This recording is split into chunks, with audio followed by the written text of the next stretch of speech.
Bom dia, senhoras e senhores. Hoje é 21 de janeiro de 2024, são 10 horas da manhã. A decomposição de Moro foi cantada em verso e prosa até pelo ultraconservador e antipetista e antilulista jornal O Estado de São Paulo, um veículo de direita que inclusive participou de todas as tentativas e até dos golpes efetivos dados neste país pela direita desde sempre, inclusive na ditadura militar, do qual o Estadão foi um dos artífices. O golpe de 1964, para que se tenha uma ideia, foi tramado dentro da redação do jornal O Estado de São Paulo.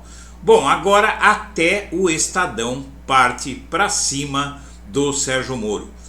Antes de continuar, eu quero pedir a você que acompanha o blog da Cidadania que se inscreva no canal se não estiver inscrito, curta, compartilhe o vídeo, se inscrever, acione o sininho das notificações, que assim você nos ajuda a fazer o nosso trabalho e ajuda a mídia progressista a enfrentar a força descomunal da direita milionária, multimilionária e multibilionária na internet. Então vamos lá. A decomposição de Moro, com a aniquilação moral do ex-juiz e da Lava Jato, tem-se como consequência redenção moral de tantos quantos foram pilhados em falcatruas ao longo da investigação anticorrupção. E, na verdade, os ditos pilhados em falcatrua pelo jornal de extrema-direita não foram tão pilhados assim. Haja vista que, no caso de Lula, por exemplo, a Organização das Nações Unidas, a ONU, referendou a violação dos direitos políticos de Lula, reforçou e anuiu a tese de que Moro foi parcial e que Lula teve os direitos políticos violados. Não foi o PT, não foi o blog da Cidadania, foi a ONU, não é? Mas com o Estadão, a realidade não conta tanto assim.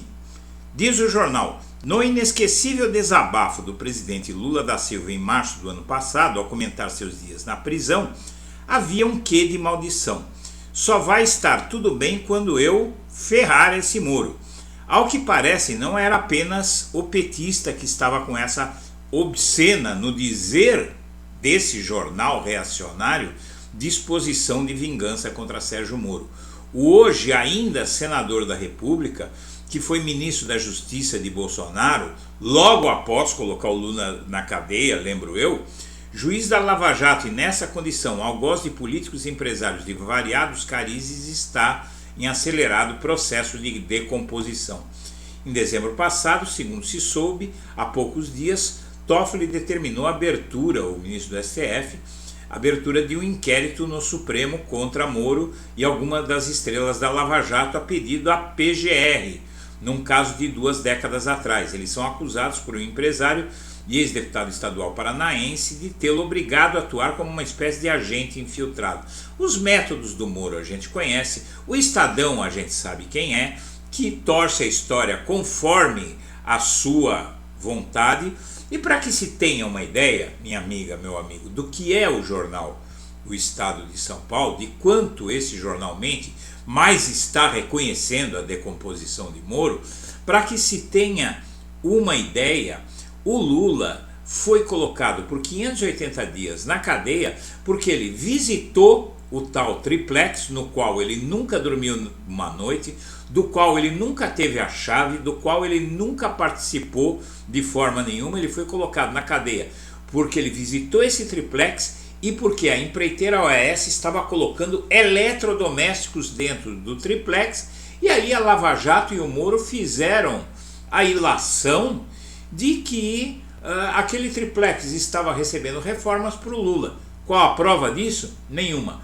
Tanto que o Moro, na condenação do Lula, no caso do triplex, disse que estava condenando o Lula por atos de corrupção indeterminados, ou seja, que não se pode determinar, ou seja, que ele, Moro, não sabia quais eram esses atos de corrupção que o Lula teria praticado para ganhar o triplex. Seja como for, a cassação de Moro no TSE, e primeiro pelo Tribunal Regional Eleitoral do Paraná, o TRE-PR, e depois pelo TSE, seguramente, já é tão certa que a corrida pela vaga de Moro no Senado está acirrada. Inclusive, 3 mulheres têm a chance de disputar essa vaga. A mulher do Bolsonaro, a Michele Bolsonaro, a mulher de Moro, a Rosângela Moro, e a Gleisi Hoffmann, presidente do PT, que não é mulher de ninguém porque tem luz própria, não é? As outras duas são mulheres que têm nome por conta dos nomes dos seus maridos. E Gleisi Hoffmann, que já foi senadora, que deveria ser levada ao Senado de volta, justamente devido ao histórico de vida dessa mulher tão importante nesse país, que lutou furiosamente para acabar com o arbítrio da Lava Jato e de Bolsonaro. A Gleisi Hoffmann talvez não consiga ocupar a vaga de Moro, mas a disputa acirrada pela vaga dele é a certeza da sua cassação. E agora vem a público um fato, alguns fatos, mas um deles extremamente simbólicos de quanto esse jornal, o Estadão, mente, de quanto Moro usou métodos sempre em toda a sua carreira, na magistratura, na política, métodos espúrios. Para que você tenha uma ideia, eu já vou logo ao ponto para você. O Ministério Público Eleitoral calcula gastos de 2,03 milhões na campanha do senador, enquanto PT e PL, autores do processo, levantaram despesas até maiores. Mas sabe qual é a bomba que o TRE acaba de divulgar, o TRE do Paraná? O Moro gastou mais na campanha dele do que os 10 candidatos que concorriam com ele à vaga no Senado pelo Paraná. Não, você não ouviu errado. O Moro gastou sozinho na campanha dele ao Senado do Paraná mais que os 10 concorrentes que ele tinha à mesma vaga no Senado. Vamos ver essa matéria. O Tribunal Regional Eleitoral do Paraná retoma amanhã, segunda-feira, as sessões de julgamento sob expectativa de analisar, já nos próximos dias, as ações que pedem a cassação do hoje senador Sérgio Moro após um parecer do MPE favorável à perda do mandato por abuso de poder econômico em dezembro. O caso ainda não foi pautado pelo relator, o desembargador Luciano Carrasco Falavinha Souza, que promete fazê-lo em breve, o que gera indefinição sobre qual será a composição do plenário que dará o veredito diante do calendário de substituições previstas no tribunal. Os processos contra Moro questionam gastos em sua pré-campanha, período em que o ex-juiz desistiu de concorrer a presidente e optou por disputar o Senado.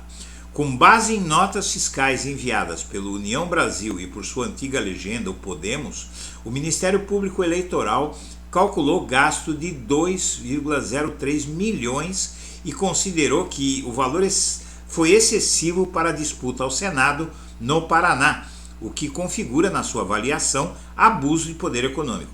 A legislação eleitoral não tem uma previsão de limite para pré-campanhas. Foram 2 milhões na pré-campanha, não na campanha. Mas se o gasto for considerado excessivo pela Justiça Eleitoral, o Moro pode ser enquadrado por abuso, segundo especialistas.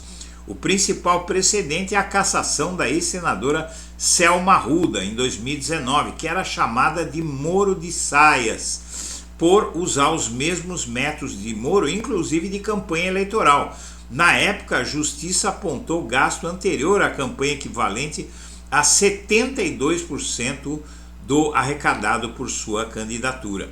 Segundo a Procuradoria, a soma de investimentos feitos pelo Podemos e União na pré-campanha de Moro representa pouco mais de 45% do limite de gastos para a eleição do senador no estado. Em 2022, de 4,4 milhões era o valor total que podia gastar na eleição. O ex-juiz gastou 4,2 milhões no período oficial e mais 2 milhões e pouco no período extraoficial, que não poderia ter ultrapassado 4,4 milhões, ele gastou mais de 6 milhões. O valor também equivale a mais do que o dobro da média de gastos dos 10 candidatos ao pleito. Não, você não está ouvindo errado. O Moro gastou o dobro dos 10 concorrentes dele, do que gastaram os 10 concorrentes dele naquela eleição. A lisura e a legitimidade do pleito foram inegavelmente comprometidas pelo emprego excessivo de recursos financeiros no período que antecedeu a campanha eleitoral, argumentou o magistrado que coordena a procuradoria. Aqui então, minha amiga, meu amigo, você veja que a esperteza, quando é demais, engole o dono. É inacreditável que, diante de todo mundo, diante do país, diante da justiça eleitoral, esse sujeito tenha gasto o dobro do que gastaram todos os seus concorrentes naquela mesma campanha eleitoral. Evidentemente que ele tinha que ganhar a eleição. Com um dispêndio de recursos dessa magnitude, tendo tanto mais dinheiro para gastar na eleição do que os seus concorrentes, não poderia dar outra coisa. Senhoras e senhores, eu agradeço a atenção e deixo o meu abraço para todo mundo.